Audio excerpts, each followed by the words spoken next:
faites bien de rester avec nous sur le chemin vers la maturité.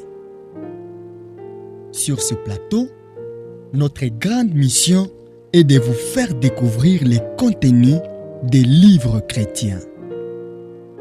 Ici, nous sommes convaincus qu'en écoutant et en lisant chaque jour la parole de Dieu, nous serons transformés à son image, grandir tel qu'il veut, être tel qu'il veut. Actuellement, nous sommes en train de nourrir notre foi avec les écrits de André Marie, Une vie intérieure épanouie.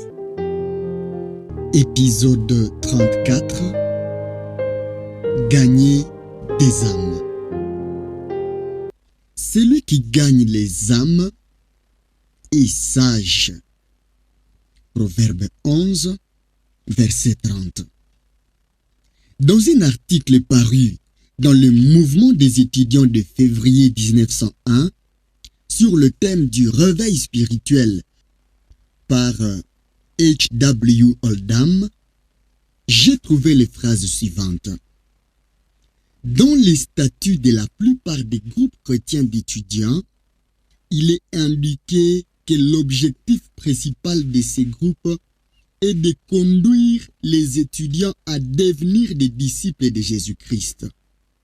Mais, si la question est plus directement posée, est-ce que les étudiants passent effectivement de l'indifférence et de l'incrédulité à la foi en Jésus-Christ?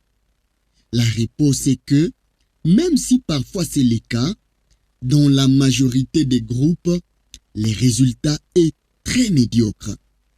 Certains groupes, découragés par des échecs précédents, sont devenus sceptiques quant à la possibilité de gagner des hommes pour Christ dans des circonstances aussi difficiles.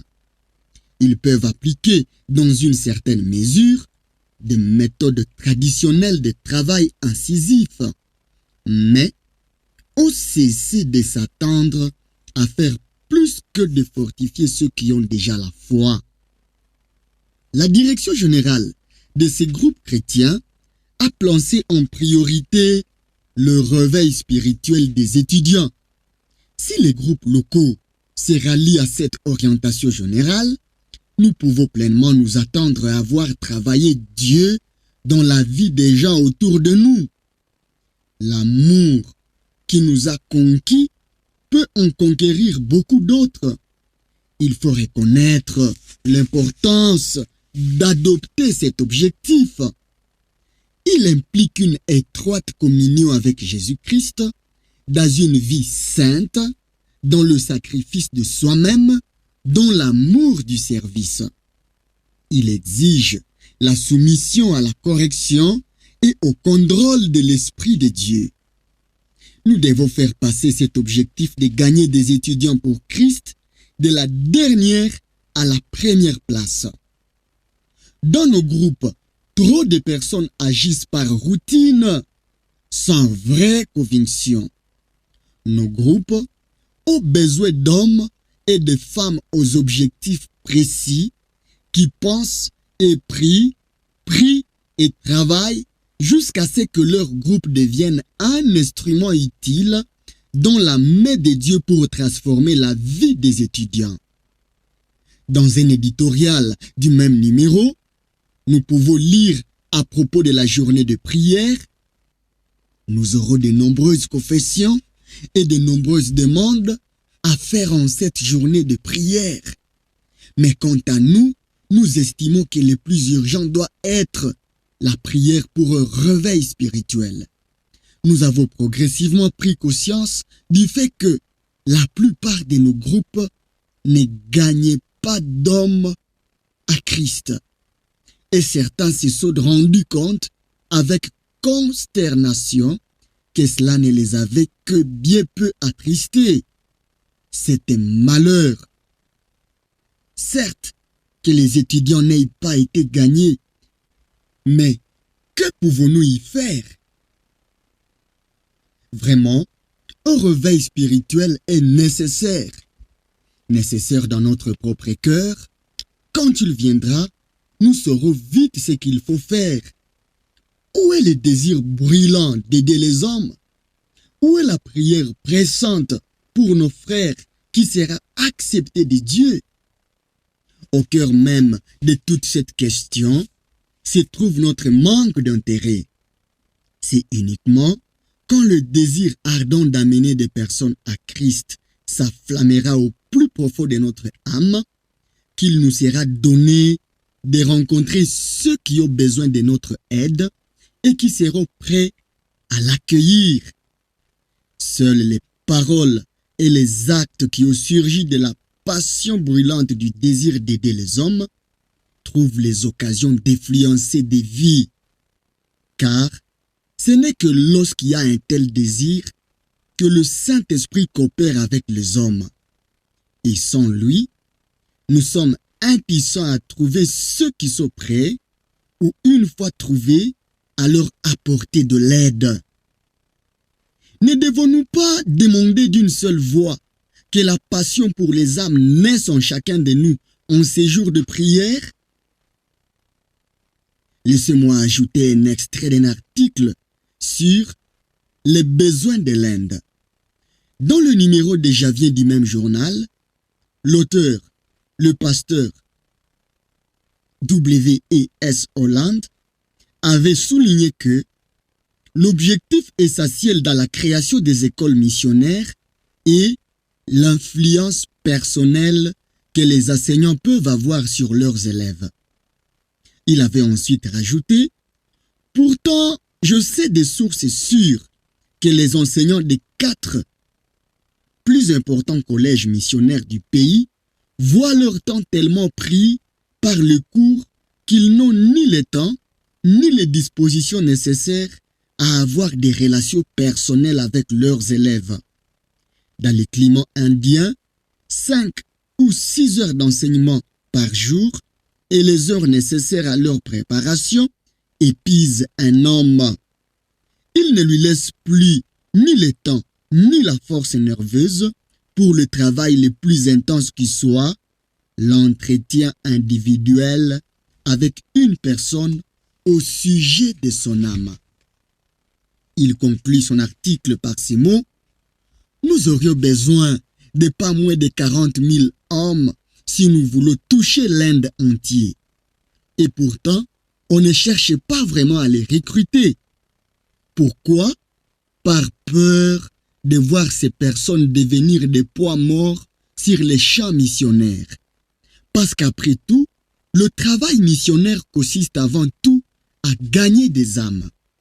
Et rien ne peut faire d'un homme un gagneur d'âmes en Inde s'il n'en a pas été un chez lui.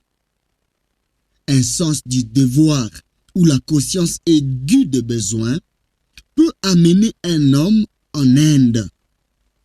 Seul un amour ardent pour Christ, le contraignant au sacrifice et à une vie de gagneur d'âme chez lui, pourra lui permettre de vivre une année après année cette vie missionnaire.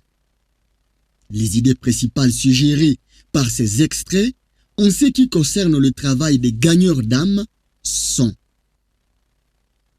que c'est cela qui est avant toute chose requis des missionnaires. Que le fait d'aller sur un champ de mission ne fait pas nécessairement d'un homme un gagneur d'âme. Que ce soit, avant de partir en mission, que l'esprit des sacrifices de soi et des gagneurs d'âme doit être reçu et exercé.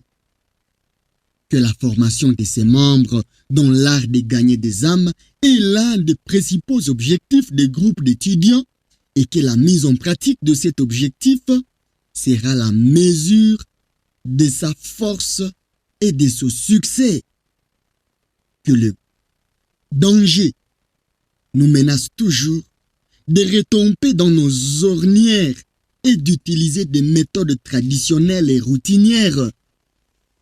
Qu'il faut prier continuellement et avec ferveur, individuellement ou en groupe, pour recevoir plus d'amour pour les âmes, et qu'il faut faire les efforts, seuls ou collectivement, pour que dans tous les groupes d'étudiants, nos camarades puissent être gagnés pour le Christ.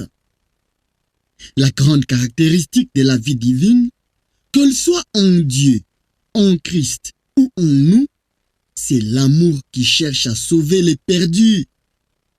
Que telle soit la vie chrétienne que nous cultivons, un amour qui trouve sa bénédiction dans les saluts des hommes. Une telle vie ne peut être cultivée que dans un être qui s'attache personnellement et profondément à Jésus et qui vit en association quotidienne étroite avec celui qui est aussi pour lui un ami bien-aimé. C'est dans le secret de la chambre que cette communion avec le Père et le Fils doit être maintenue. C'est en cela particulièrement que le Père qui nous voit dans le secret nous récompensera publiquement.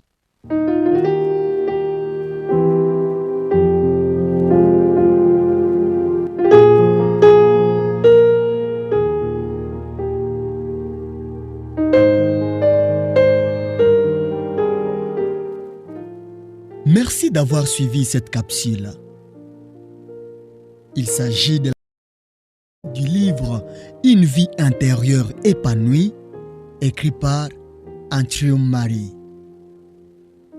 Cet ouvrage contient des éléments indispensables à notre foi.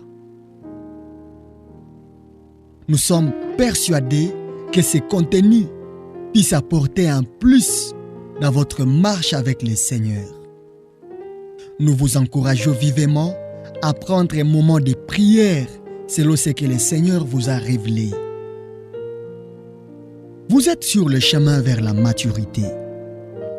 Notre grande prière pour vous est que vous puissiez grandir dans la grâce et dans la connaissance de notre Seigneur Jésus-Christ. Ici, notre grande mission est de vous faire découvrir les contenus des livres chrétiens. Nous avons hâte d'écouter les témoignages des vies transformées par l'écoute de l'Évangile. Merci de nous soutenir selon la conviction du Saint-Esprit et de répandre ces messages autour de vous afin qu'ils puissent aider les autres comme il vous a aussi aidé. Grâce et shalom au Fils de Dieu.